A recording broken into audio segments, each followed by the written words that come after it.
হিজলার বিয়ে ও বাসরাত দেখে নিন পুরো ভিডিওটা। ওয়ালাইকুম আসসালাম। কেমন আছেন? আলহামদুলিল্লাহ, আমি অনেক ভালো আছি। একটু জোরে কথা বলবেন। আমি অনেক ভালো আছি। ভালো আছেন? আচ্ছা, আপনি প্রথম পর্বতে বলেছেন যে কারণ বাজার যখন টাকা কালেকশন করার জন্য এসেছেন তখন একজনকে ভালো লেগেছে, ফোন নাম্বার দিয়েছেন। তারপরে কি কি ঘটেছিল আপনার সাথে? তারপর ছেলেটার সঙ্গে দীর্ঘদিন ধরে প্রায় 6 মাস ধরে ওনার সঙ্গে রিলেশন হলো, কথা বললাম, এদিকে সেদিকে ঘুরতে গেলাম, জিয়া উদ্যান, সংসদ ভবন, সব জায়গাতে ঘুরছি, বেড়াইছি, এবং কি ফ্যান্টাসিতেও গেছি। ফ্যান্টাসিতে গেছে? হ্যাঁ, ফ্যান্টাসি গেম হয়ে গেছি। খুব রোমান্টিক গল্প। আচ্ছা, তখনকার গল্পগুলো শুনি আমি। কষ্টের ভালো লাগার।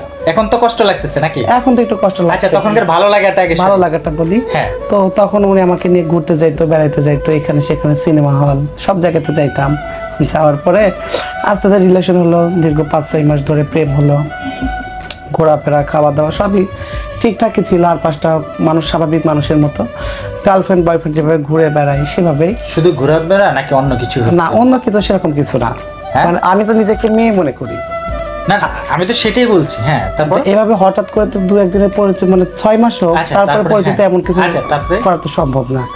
তারপরে আস্তে আস্তে সম্পর্ক গভীর হলো। গভীর হওয়ার পরে ও একদিনকে আমাকে বললো, প্রপোজ করলো যে আমি তোমাকে বিয়ে করব। আচ্ছা, আমি তখন বললাম যে তুমি আমাকে বিয়ে করবা। তোমার কয় মাস পরে? 6 মাস পরে। 6 মাস পরে। এই 6 মাসের ভিতরে কি আপনাদের ধরেন দেখা গেছে আপনি নিজেকে যেহেতু মেয়ে ভাবেন, কি আপনাদের ভিতরে কোনো সেক্সুয়াল কোনো কিছু হয়েছে কিনা? না, সেক্সুয়াল বলতে আমাকে একটু চুমাটা পড় দিচ্ছে, শুধু চুমা দিচ্ছে? হ্যাঁ, লিপ কিস করছে, চুমা দিচ্ছে, এই পর্যন্তই সীমিত। এটা কি বাসাতে না কি পার্কে কোথাও ঘুরতে গেলে? বাসায় তো, আমার বাসাতে এইভাবে তো আসা যেত না, যেহেতু আমি গুরুর সঙ্গে থাকতাম। আচ্ছা, সেই ক্ষেত্রে আমার সঙ্গে বাসায় এইভাবে খোলামেলা ভাবে কিছু করা। আচ্ছা, তারপরে তো এইদিকে পার্কে টাকে ঘুরতে গেলে একটু চুমা টুমা দিত, এই পর্যন্ত সীমিত। আচ্ছা, তারপরে এইভাবে করতে করতে আমাকে একদিন বললো যে দেখো আপন, আমি তোমাকে বিয়ে করতে চাই। তা আমি বললাম তুমি আমাকে বিয়ে করবা, এটা তো সমাজ মানবে না। আচ্ছা, আমাকে বললো সমাজ কে কি বললো ওটা আমার কিছু যায় আসে না, আমি ঠিক, সারা পৃথিবী ঠিক। আচ্ছা, তারপরে আমাকে বিয়ে করলো। বিয়ে হয়েছে কিভাবে? বিয়েটা কাজী অফিসে গেছি, কাজী অফিসে গিয়ে এই তো ফার্ম গেটে। আচ্ছা, কাজী কি হিসাবে আপনাকে বিয়ে করেছে? কাজী আমাকে মেয়ে হিসাবে বিয়ে করেছে। আচ্ছা, কি ধরনের বিয়ে হয়েছে? কাবিন হয়েছে কত? কাবিন 5 লাখ টাকা কাবিন দিয়ে বিয়ে। 5 লাখ টাকা কাবিন? হ্যাঁ, 5 লাখ টাকা কাবিন দিয়ে বিয়ে হলো। মানে আর 5টা স্বাভাবিক মানুষ যেভাবে বিয়ে হয় সেভাবে। মানে এমনি আপনার পক্ষের কোনো লোক ছিল? আমার পক্ষের লোক ছিল, আমার পক্ষে সাক্ষী ছিল, ওর পক্ষে সাক্ষী ছিল, ওর বন্ধু বান্ধব ছিল।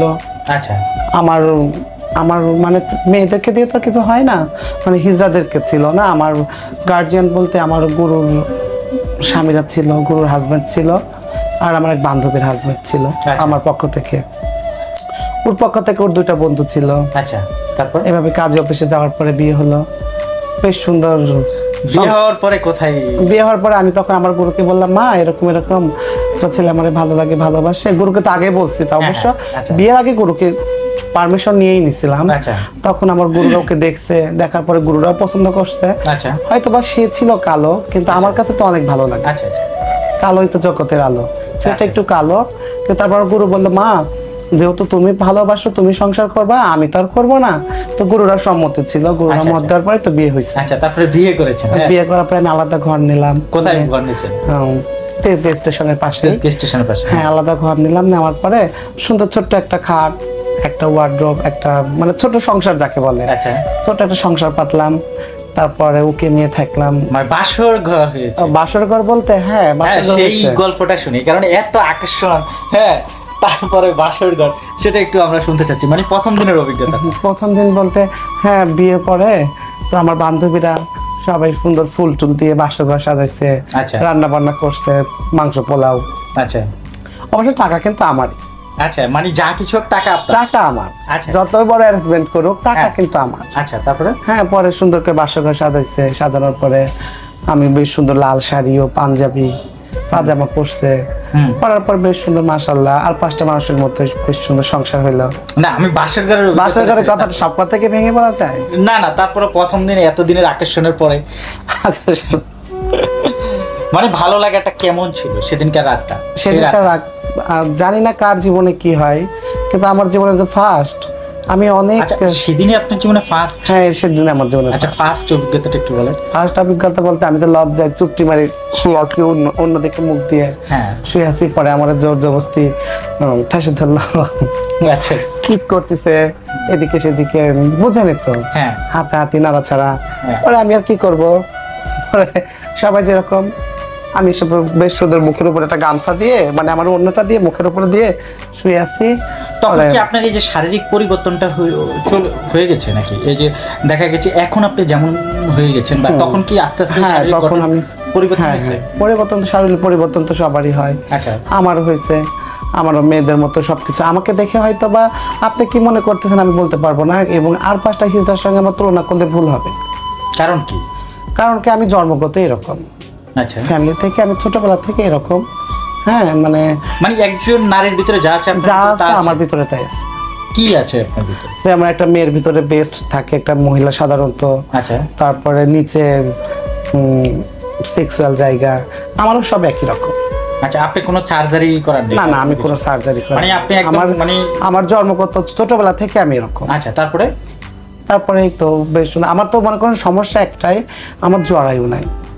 আচ্ছা হিজড়া 2 প্রকার, আচ্ছা একটা হলো ছেলে হিজড়া, একটা মেয়ে হিজড়া। একটা ছেলে হিজড়া, একটা মেয়ে ছেলে হিজড়া আচ্ছা, বলতে দেখবেন অনেক হিজড়াদের শেপ করে, আচ্ছা। মুখে দাড়ি টাড়ি উঠে, হ্যাঁ। কিন্তু আমার স্কিনে কোনো দাড়ি নাই। আচ্ছা আচ্ছা। আমার মুখে এটা তো কখনো জানতাম দাড়ি না। আচ্ছা মানে এই হিজড়ার 2 প্রকার, একটা ছেলে একটা মেয়ে। ছেলে একটা মেয়ে। ছেলে হিজড়া বলতে যে ধরেন যে প্যান্ট শার্ট পরে, তারপর লুঙ্গির উপরে অনেকেই মেলে মেলে হাঁটা চলা করে, অনেকে শেপ করে, দেখবেন অনেক দাড়ি ওঠে, মানে আপনার মতো প্রায়। আচ্ছা। মানে আপনাকে আমি এভাবে বলি, আমার দাড়ির কথা ও শুনবো। দাড়ি আমার মতো। হ্যাঁ হ্যাঁ দাড়ির আচ্ছা, কথা আচ্ছা। বলছি। আপনি যে মিন করবেন যে আমি আপনাকে উদ্দেশ্য করে বলছি, এটা না, না। কিন্তু না। আচ্ছা। আমার একটা দাড়ি উঠে, যেমন আপনার দাড়ি উঠছে, হ্যাঁ ওরা শেপ করে, কিন্তু আমি কখনো আজও পর্যন্ত শেপ টেপ করি না। আচ্ছা তারপরে তো এরকম আমার তো ছোটবেলা থেকে এরকম মেয়েদের মতো সবকিছু আমার বেস্ট। হয়তো বা আগে এখন একটু বড়, তখন একটু ছোটই ছিল। আচ্ছা শুনবো, বড় হওয়ার গল্প শুনবো। আচ্ছা তারপরে তারপরে এরকম বাসরঘর হলো, তারপরে আমাকে অনেক জড়াজড়ি করতেছে, কিস করতেছে, আদর করতেছে, এক কথা আদর করতেছে। আচ্ছা তা আমি আর কি করব, এখন দুটো চুম্বক আর লোহা যদি পাশাপাশি থাকে তাহলে কিন্তু আকর্ষণে একাই ওরা এক হয়ে যায়, আচ্ছা এক হয়ে যায় না? আচ্ছা এরকম আমাকে মানে আদর মেয়ে করার পরে, কিস করার পরে আমি কি করব, আমি তো মেয়ে, আমার ভিতরে তো চাহিদা থাকতে পারে, শারীরিক চাওয়া পাওয়া তো আমার ভিতরেও আছে। আচ্ছা তারপরে আমি আমাকে বেশ সুন্দর যা করা লাগে বাসর ঘরে যেটা করে সাধারণত মানুষ, সেটাই হলো। আচ্ছা তারপরে সব কথা তো ভেঙে বলতে হয় না, কিছু না, না। কথা কিন্তু আর বুঝে নিতে হয়। আচ্ছা বুঝে নিবে, দর্শকেরাও বুঝে নিবে অবশ্যই। আচ্ছা তারপরে আমাকে আর সকাল হইলো, হওয়ার পর আমার বান্ধবীরা সবাই মিলে আমাকে গোসল টোসল করাই দিল। আচ্ছা গোসল টোসল করানোর পরে বেশ আস্তে আস্তে দিনগুলো ভালোই কাটলো। দীর্ঘ 5-7 বছর গেল। 5-7 বছর আমার সংসার? 8 বছর সংসার, আমার লাইফ সংসার জীবনটা দীর্ঘ 8টা বছর। শ্বশুর বাড়ি যাওয়া হয়েছে? শ্বশুরবাড়ি আমার ফ্যামিলিতে আল্লাহর রহমত, ওদের ফ্যামিলিতে কিন্তু ওরা সবাই অনেক ভালো, আচ্ছা সবাই অনেক শুনি ভালো। এই 8 বছর কোথায় কোথায় যাওয়া হয়েছে বা কি? 8 বছরে আমরা সংসার করছি ঠিকই, কিন্তু কোথাও আমরা কোথাও হানিমুন করতে যাইনি। আচ্ছা কোথায় হানিমুন করতে না না যাওয়া? কোথাও হানিমুন করতে যাইনি, যেহেতু ছেলেটা কারণ বাজারে ব্যবসা করে, আচ্ছা ওরা অতটাই ও মান ইজ্জত আছে, সবার কিন্তু ইজ্জতের ভয় আছে। আচ্ছা, ইজ্জতের সঙ্গে যত ভালো রিলেশন থাকুক, তারপরেও কিন্তু অনেকেই কিন্তু ফেস হইতে চায় না। আচ্ছা আচ্ছা তারপরে তো আমি ওর ফ্যামিলি থেকে আমাকে মেনে নিছিল, আচ্ছা ফ্যামিলি থেকে আমাকে মেনে নেওয়ার পরে কিন্তু আমাকে অনেকবার যেতে বলতে, কিন্তু আমি যাইনি, নিজের থেকে খারাপ লাগতো। মানে বাড়ি ছিল কোথায় তার? ওর বাড়ি কুষ্টিয়া, কুষ্টিয়াতে? ঝিনাইদহে, ঝিনাইদহে। কালীগঞ্জ। আচ্ছা তারপর তারপরে আমি ওর সঙ্গে, ও আমাকে অনেকবারই বলছে ওর দেশে যাওয়ার জন্য, কিন্তু ও খুবই কম দেশে যাইতো, আমার দেশে বেশি ঈদ যখন একটা উৎসব থাকতো আমাদের দেশেও যাইতো। ওর বাড়ির এক কথায় বাড়ির প্রতি কোনো আকর্ষণ ছিল আচ্ছা না। তারপরে আস্তে আস্তে আমার মানে এমন একটা সম্পর্ক হয়ে গেল, মানে আমার ফ্যামিলির সঙ্গে ওর, আমার ফ্যামিলির সবাই ওকে ভালোবাসতো, আচ্ছা আচ্ছা আমার মা, আমার বোন, মানে আমাকে এক কথায় আমাকে যতটা ভালো না বাসতো আমার ফ্যামিলি, ওকে তার থেকে দ্বিগুণ বেশি ভালোবাসতো। আচ্ছা আচ্ছা কেন আমাকে গাইড দিত, ও আমার এখানে থাকতো। তারপরে আমার আপনি ওই হাজবেন্ড মানে যেই বাসাটা শুরু করছেন ওই বাসায় আছেন আর কি? হ্যাঁ। ছিলেন কি? ওই বাসাতে আচ্ছা ছিল। একটা জিনিস কি আপনি বললেন যে আপনার সবকিছু মেয়েদের মতন, মানে আপনি যে মানে এই যে 8 বছর সংসার করেছেন বা এর ভিতরে কি ধরেন দেখা গেছে মেয়েদের ভিতরে হলে আপনাকে সন্তান হওয়ার মতন সেই ধরনের? এটা তো আমি প্রথমেই কিছুক্ষণ আগে একটা বলছি যে আমার জরায়ু নাই। আচ্ছা আচ্ছা মেয়েদের যেমন জরায়ু থাকলে পরে বাচ্চা কাচ্চা ধারণ করার ক্ষমতা থাকে, আমার তো ওইটা নাই। আচ্ছা আচ্ছা তারপরে এই কারণে তো আমি থার্ড জেন্ডার হিজড়া। আচ্ছা তারপরে এটা নাই জন্যই তো। আচ্ছা মানে আমি তো এমনি সবই তো বললাম, তো সেক্স টেক্স সবই তো সম্ভব, নাহলে 8টা বছর কিভাবে একটা পুরুষ একটা ইউজার সঙ্গে থাকে যদি সেক্সের জায়গায় না থাকে। আচ্ছা আচ্ছা তারপরে মনে করেন যে এখন 7-8 বছর যাওয়ার পরে ওনার কেমন জানি একটু চেঞ্জ হয়ে গেল। আচ্ছা কেমন জানি সংসার থাকলে কিন্তু দু কথা লাগে, ঝগড়া হয়। হ্যাঁ। আমাদের সংসারে হতো সাধারণত ঝগড়া যে কোনো একটা বিষয় নিয়ে, ছোটখাটো বিষয় নিয়ে, এরকম করতে করতে ওনার কেমন জানি চেঞ্জ হয়ে গেল। দেশে গেল না, দেশে যাওয়ার পরে হয়তো বা কোনো মেয়ের সঙ্গে দেখা হয়েছে, কথা হয়েছে, যার কারণে ওনার চেঞ্জ হয়ে গেল।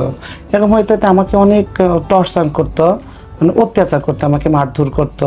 আচ্ছা মানে আমার কোনো জিনিস ওর ভালো লাগতো না, এক কথায় মানে সন্দেহ, ভিতরটা ওর ভিতরে একটা সন্দেহ ছিল। সন্দেহ করতে সন্দেহ করতে কেন? ওনাকে রেখে অন্য ছেলে? না না না না, আমি এরকম কোনো কিছু করি নাই, কিন্তু ও হয়তো বা আমার থেকে যাইতে চাইতো, চলে যেতে চাইতো, যার কারণে। কারণ কি এটা? কারণ কি হয়তো বা এখন থাকছে, আমার ভিতরে কি আছে দেখছে, ছেলে মানুষের মন। কারণ আপনারা ছেলেরা তো অনেক ভালো, অনেক বড় আপনাদের ডিগ্রি আছে, যে এক একদিন এক একটা এরকম একটা ডিগ্রি আছে আপনাদের। মানে এটা ছেলেদের ডিগ্রি থাকে, কারণ আছে না, যে ধরেন যে একটা ভালো একটা মেয়ে, পরিপূর্ণ একটা মহিলা, আমার কথা বাদই দিলাম, একটা পরিপূর্ণ একটা মহিলা, একটা মেয়ে, তাকেও ফেলে কিন্তু অনেক সময় 2-3টা বাচ্চা হওয়ার পরে কিন্তু ছেলেরা চলে যায়। আচ্ছা ছেলেরা চলে যায় না, তো এরকমই আর কি, আমাকে ফেলে চলে গেল, অন্য একটা মেয়ের সঙ্গে রিলেশন হলো। কত বছর পরে? 8 বছর? 8 বছর পরে, মানে দীর্ঘ 8টা বছর পরে রিলেশন হলো অন্য একটা মেয়ের সঙ্গে। আচ্ছা অন্য একটা মেয়ের সঙ্গে হয়তো বা ফোনে কথা বলে, মেসেজ করে। তো আমি তো আবার লেখাপড়া সম্পর্কে এতটা আমি আবার আগ্রহী না, কারণ যেহেতু আমি লেখাপড়া করছি খুবই কম। আচ্ছা সেক্ষেত্রে ও ইংরেজিতে মেসেজ করতো, আমি দেখতাম, কিন্তু আমি তো পড়তে পারতাম না। আচ্ছা আচ্ছা হ্যাঁ, তারপরে পরে আমি ওকে জিজ্ঞেস করলাম যে আচ্ছা এই মেসেজগুলো কিসের, তো ও আমাকে বলতো ওর ফোনটা নিয়ে যদি মেসেজ চেক। আচ্ছা আমরা শুনবো সম্মানিত দর্শক শ্রোতা, 8 বছরের সংসার, তারপরে এরপরে আস্তে আস্তে সংসারে মানে একটা সন্দেহ থেকে কি ঘটেছিল সেই বিষয়টি নিয়ে আমরা পরে। উড়াদুরা মেনশন প্লেস।